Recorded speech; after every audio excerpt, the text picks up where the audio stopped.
Hey there, my name is Karim. I hope you're ready because it's going to be a long ride. Knowing where to begin is perhaps the easiest part, but knowing how it all ends well, that remains to be seen. It all started right after high school when my parents wanted me to spend the summer in Egypt as they were afraid that I would forget the language. I spent most of my time alone in our old apartment in Cairo. That summer was a strange time for me. My old friends from Egypt were still busy with their exams, while my friends from the US were too busy getting ready for college. There were no smartphones or internet back then, so I decided to keep myself entertained by reading books. I developed a fascination for everything that had to do with magic and supernatural phenomena.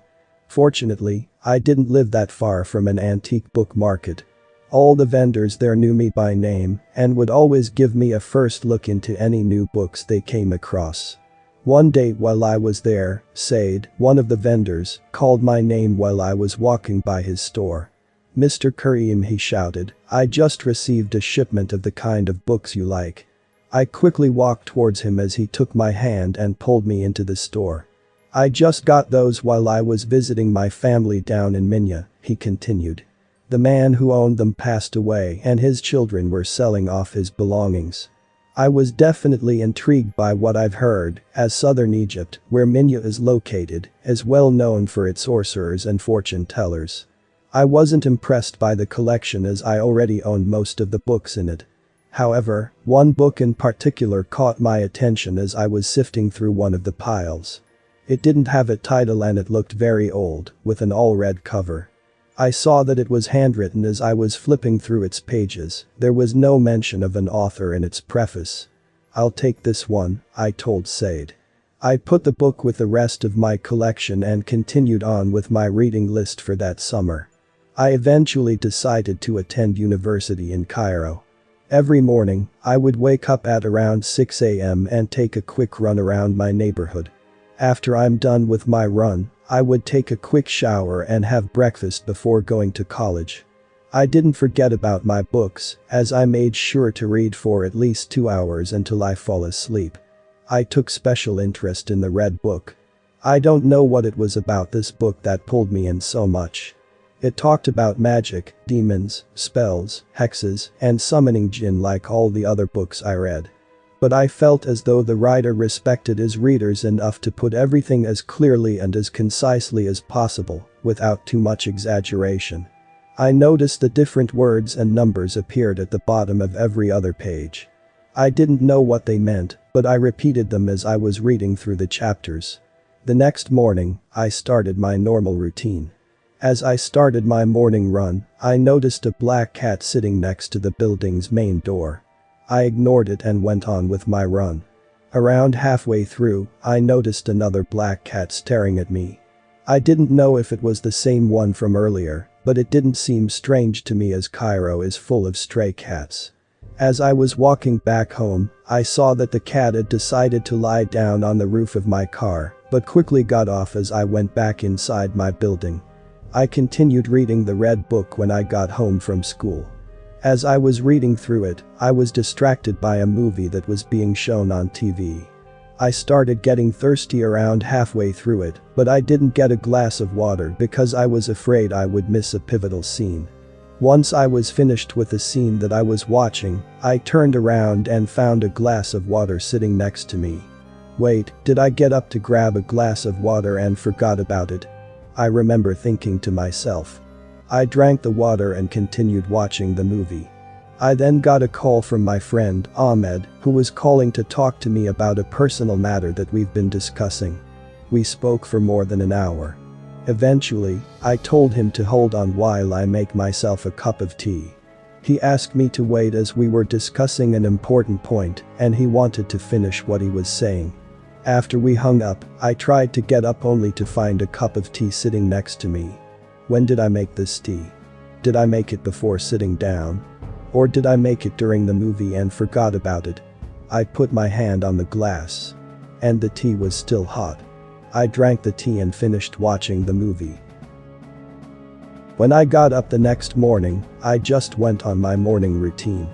I saw the same cat looking at me while jogging. I met up with Ahmet in school, and we agreed to grab a bite to eat in the cafeteria and continue with what we were discussing last night. The cafeteria was very crowded, and each group of friends was sitting in his own corner. Not very far from where we were sitting, I saw a guy who did not get along with me very well. "Hey, look, it's your best friend," laughed Ahmed while pointing at him. "Forget about him," I said. "He's a bully. I heard that he got into a fight yesterday with a kid and slapped him across the face." When Ahmed told me this, I was in shock. I quickly told him, "What you just said makes me want to get up and break his arm." Not 2 minutes later, the guy tripped and fell on his arm. It broke. Ahmed stood there in shock. He then turned around and said to me, "What are you? A psychic?" It was at that moment that I began to process everything. The glass of water, the cup of tea, the cat. Wait, did I predict what would happen? Or did it happen because I wished for it to happen? I ran some errands and got home at around 6:30 that day. I was waiting for a call from my parents. I then continued to read my book after finishing my conversation with them.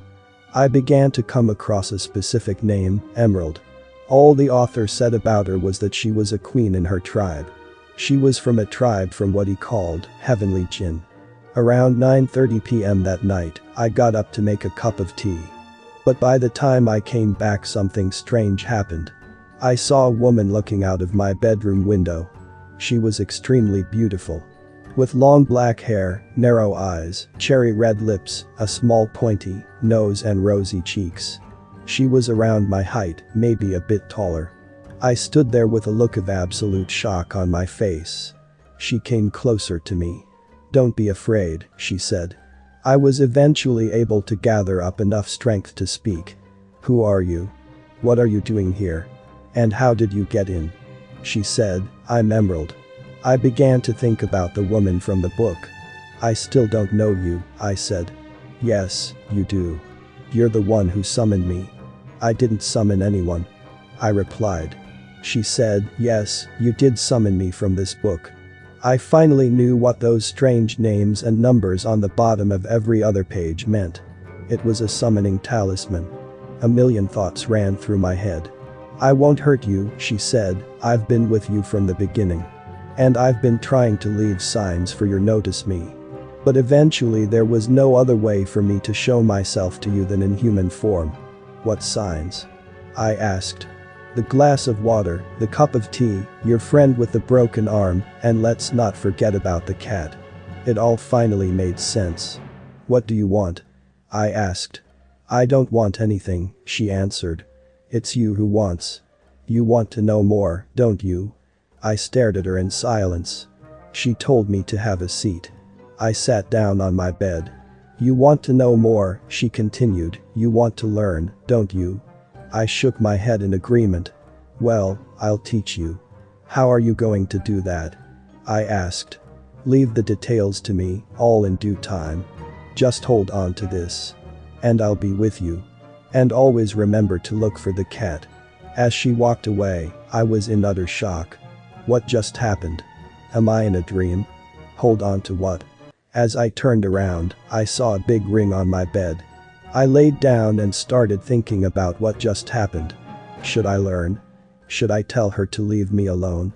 I eventually made up my mind that I was going to learn what she had to teach me, as long as it wasn't going to hurt anyone.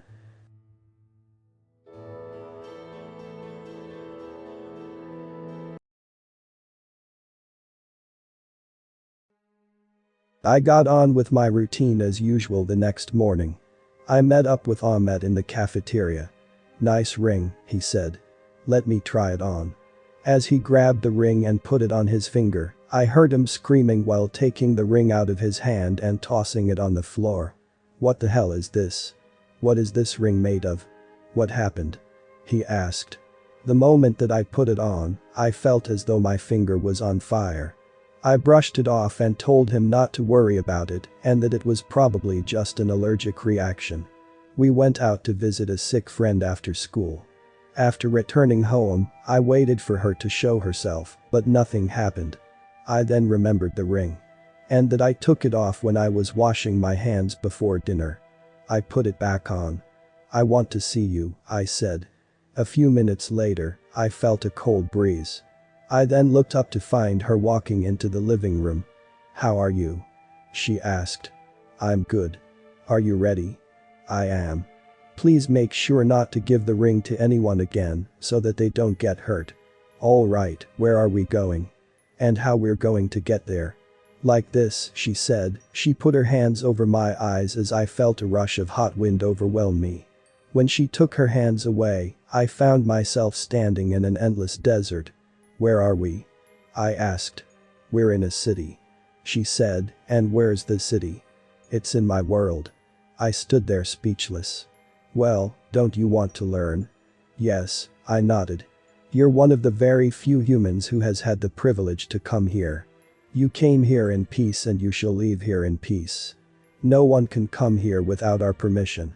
And even if they manage to come in without it, they certainly won't be able to get out. You say this is a city. But I don't see anyone." "All in due time," she said. She then gently squeezed my right shoulder, and it was as if an entire city was being unearthed from under the sand. I began to see shadows of people, buildings and tents. There were a lot of dogs and wolves the size of bears. We sat down and spent almost 12 hours talking. She explained to me many things and told me things that I never heard of or even thought possible. I asked her about many of the things that I've read. I found out that most of what I have learned needed correcting. Many of the names in the books were not real. And my pronunciation for the rest was not proper. "Every letter matters," she would say. "And every word makes a huge difference. I only have one condition.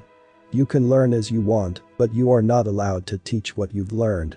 If you do, I'm not going to be responsible for what happens to you as you would have disobeyed my entire tribe." This went on for over a year after that. Every day, she would take me to new places, each one more beautiful than the other. My mom flew down to Cairo to congratulate me on graduating. When my mom came over, she would show up in my room and we would talk for hours. She then took me on a trip that was different from all the others. As she took my hands away from my eyes, I saw the clouds beneath me. To be honest, I was terrified. But I pretended to be brave. She then went on to speak with me about what heaven is like and also about hell. As we were talking, couple of giant wolves appeared and had their eyes fixed on us. They began running towards us. She put her hands on my eyes again. By the time I was able to open them, I was already back in my room. I didn't see her for a couple months after that day. I became distracted with my new job after graduation.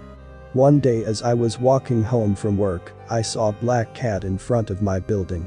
It looked weak and exhausted. I didn't know if it was her until she came up to me and started rubbing up against my leg. I carried her upstairs and laid her on my bed. I then went to the kitchen to grab a bowl of milk. When I walked back into my room, I saw her in human form. She looked weak and sick. "What happened? Are you okay?" I asked her. "My tribe has found out about you," she said.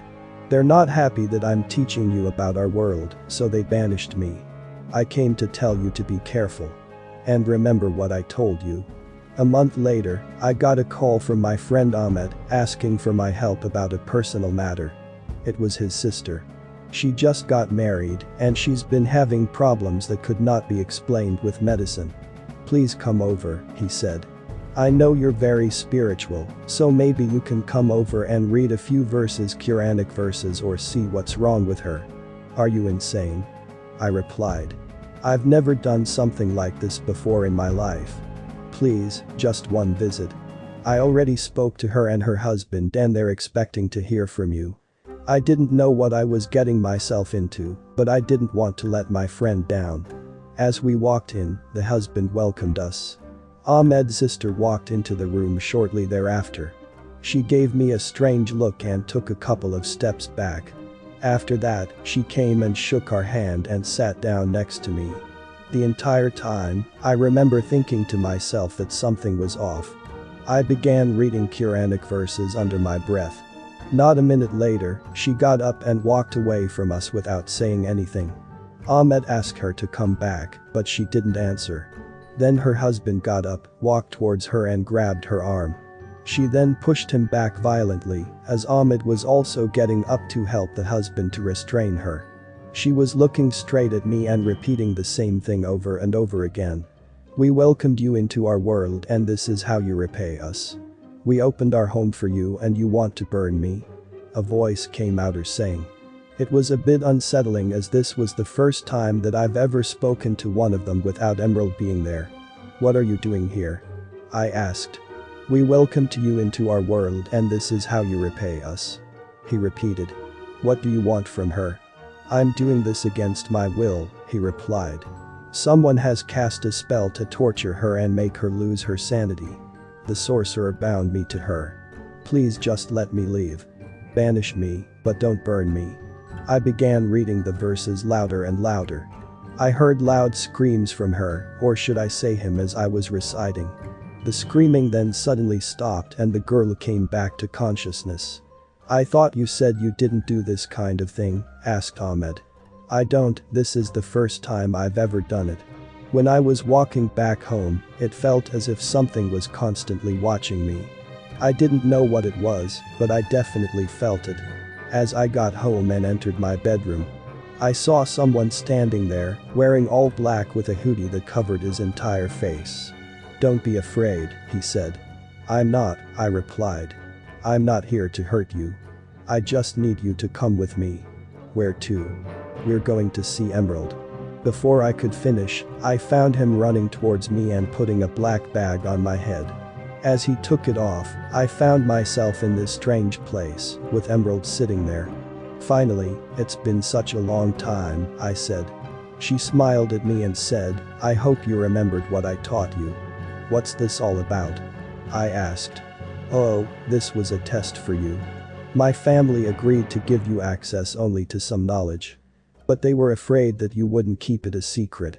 So they set this up as a test for you. And you've passed, so they've now agreed to allow me to teach you more. Well, what are you waiting for?" She grabbed my hand while laughing. We ended up sitting in a tent by the ocean. I began to ask her all the questions that I had written down during the time that we didn't speak. I stayed with her for a whole week until she told me that she had nothing more to teach me, nothing that I was allowed to learn anyway. As she was covering my eyes for our trip back home, she whispered to me, "I'll always be with you, even when you can't see me."